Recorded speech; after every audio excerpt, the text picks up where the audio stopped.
sprinkled with small red flowers.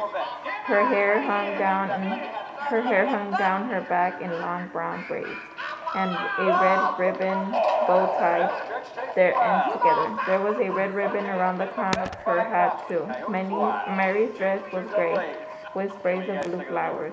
Her wide-brimmed straw hat had a blue ribbon on it, and under the hat her poor short hair was held back from her face by a blue ribbon tied around her head. Her lovely blue eyes did not see anything, but she said, "Don't, Bridget. Carry, you'll miss your dress."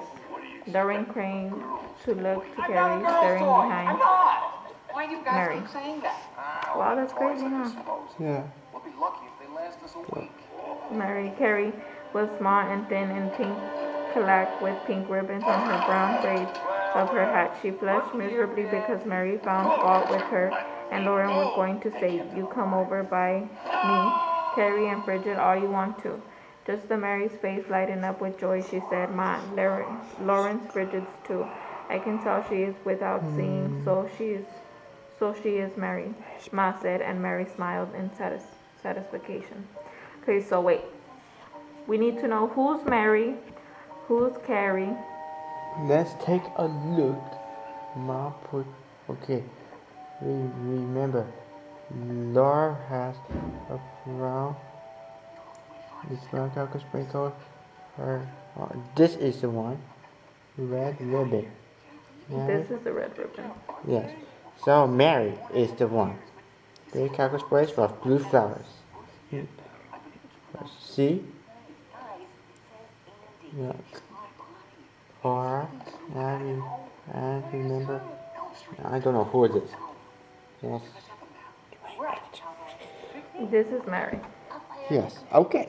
This is Mary because she has a gray dress with blue flowers. I got it. Okay. Hand me, you coward! I demand to talk to Lotso. Zip it, Buck Rogers. You don't talk to Lotso till we say you can. This is Lauren. Yes. Lauren, Mary. Yes. I got it. He got out. Lotso. Carrie's this one. Yeah. And this is mine. Yes. Now we treat our guests. Okay. Laura was ashamed that in her thought she had to cross with Mary. She did not say anything. She got up and she was passing in front of Mom without saying a word. Mom had to explain to her. Say, "Excuse me, Laura." "Excuse me, Mom." "Excuse me, Mary," Laura said politely, and she sat down beside Carrie. Carrie felt safer. One it was between Laura and Mary. Carrie was really afraid of going on the train. Of course, she would never say that she was frightened, but Laura knew. "Mom," Carrie asked courteously, "Pa Bosher, meet us, won't you? He is coming to meet us." "Pa," said Ma said, "he has to drive in from the camp, and it won't take him all day. We're going to wait for him in Tracy." "What will he?" Will he get there before night, Ma?" cried Carrie asked. Ma said she hoped so. You cannot tell what may happen when you go traveling on a train. It is not like staring out altogether in your wagon. So Laura said bravely, "Maybe Papa our homestead picked out already. You guys will what it's like, Carrie, and you'll guess what it's like, Carrie, and then I'll guess." They could not talk very well because at all the time they were waiting and listening for the train. At long last, Mary said she thought she heard it. Then Lauren heard it, a faint, faraway hum. Her heart beat so fast that she could hardly listen to Ma. Ma lifted Grace on her arm, and with her other hand she took tight hold of Carrie's. She said, "Lauren, you come behind me with Mary. Be careful now." The train was coming louder. They stood by the shutters on the platform and saw it coming. Laura did not know how they could get to the starches on the train. Ma's hands were full, and Lauren had to hold on to Mary. The engine's round front window glared in the sunshine like a huge eye. The smokestack flared upward to a wide top, and black smoke rolled up from it. A sudden streak of white shot up through the smoke, then the whistle seemed a long white scream. The roaring then came rushing straight at them, all swelling bigger and bigger, enormous, shaking everything with noise. Okay. Now, then the worst was over. It had not hit them, it was run by them with big wheels. Bumps and crashes ran along the freight cars and fast cars, and they stopped moving. The train was there, and they had to get into it. Laura, Ma said sharply, "You and Mary, be careful." "Yes, Ma, we are," said Laura. She got Mary anxiously, one step at a time, across the bars of the platform, guided Ma's skirt. When the skirt stopped, Laura stopped Mary. They had come to the last car at the end of the train. Seth went up into it, and a strange man in dark suits and a cap helped Ma climb up with Grace in her arms. "Move, Stacy," he said when he carried up beside Ma. Then he said, then you're such a man." "Yes, please," Ma said. "Come, Laura and Mary, who is he?" Ma Carrie asked. Laura helped Mary up the steps, where they walked out in a small place. The man came pushing cheerfully, passing with the satchels, and the soldiers opened the door of the car. They found between two rows of red seats, four people. The sides of the car were almost solidly made of windows. Doors. The car was almost as size as outdoors, and chunks of sunshine slanted across the people as red velvet. Ma sat down on one velvet seat and plumped Grace on her lap. She told Carrie to sit beside her. Said, "Laura, you and Mary sit in the seats ahead of me." Laura guided Mary in, and they sat down. The velvet seat was springy. Laura wanted to bounce on it, but she must behave properly. She whispered, "Mary, the seats are red velvet." "I see," Mary said, stroking the seats with her fingertips. "What's in that front of us?" "It is the high back of seat in front, and it's red velvet too," Laura told her. The engine whistled and they both jumped.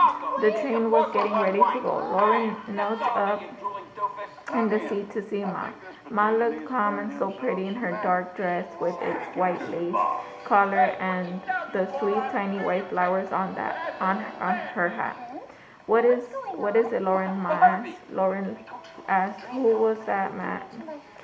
"The brakeman," Ma said. "Now sit down," and the train jerked, joining her backward. Lauren's chin bumped hard on the seat back and her hat slid on her head. Again, the train jerked, not so badly this time, and then it began to shiver and the depot moved. "It's going," Carrie cried out. The shivering grew faster and louder. The depot slid backward and under the car. The wheels began to beat time. A rub-a-dub. The wheels went faster and faster. The lime yard and the back of the church and the front of the schoolhouse went by. And that was the last of that town. Your turn. Okay, the whole car swayed now in time to the quickly cracking underneath it, and black smoke blew by in melting rows. A telegraph wire swooped up and down beyond the window. It did not really swoop, but it seemed to swoop because it stayed slack between the poles. It was fastened to glass knobs that glittered in the sunlight and went dark when the smoke rose above him. Beyond the wire, grasslands and fields and farmhouses and barns went by. They went so fast that Laura could not really look at them before they were gone. In 1 hour, that train would go 20 miles as far as the horses traveled in a white whole day. The door opened, and as the tall man came in, he wore a blue coat with brass buttons and a cap with conductor letters across his front. At the city, he stopped and took tickets. He punched round holes in the tickets with a small machine in his hand. Ma gave him 3 tickets. Carrot and Grace were so little that they could ride on the train without paying. "All right, your turn, the conductor." The conductor went on and Laura said low, "Oh, Mary."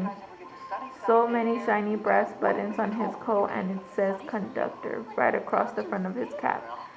And he is tall, Mary said. His voice is high up.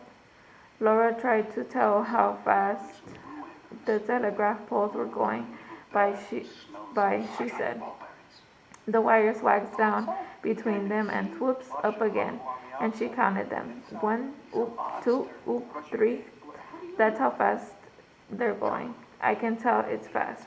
I can feel it, Mary said happily. On the dreadful morning when Mary could not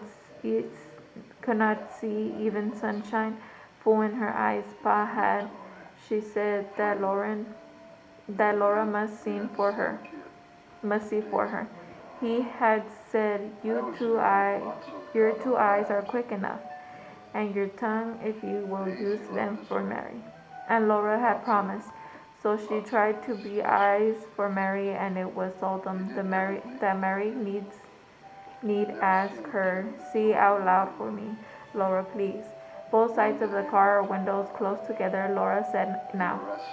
Every window is one big sheet of glass, and even the strips of wood in between the windows shine like glass.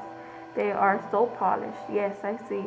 And Mary felt over the glass and touched the shiny wood with her fingertips. The sunshine comes slanting in the south windows, in the white strips over the red velvet seats, and the people corners of sunshine fall on the floor and keep reaching out and going back.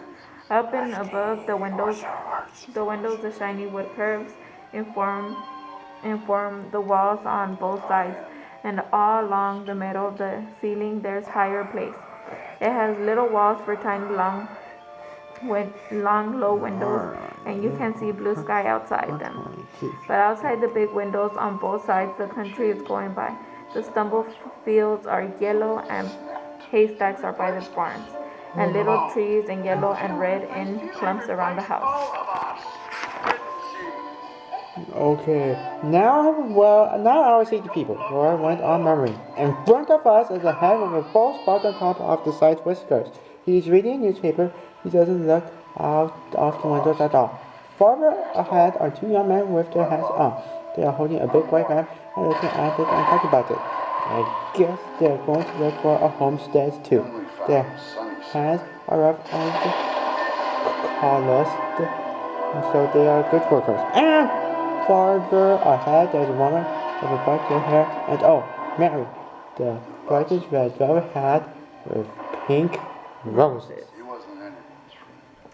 Just then someone went by, and Laura looked up. She went on.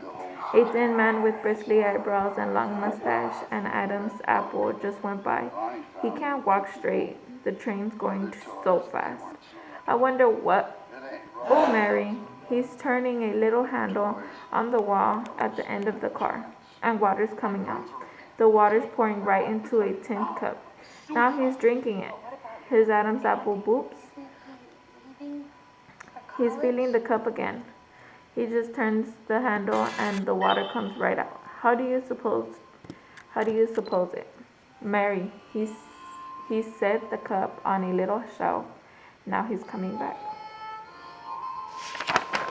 Okay, after this, I will have to make sure to read. So, hey, after this, let me stop it and charge my battery.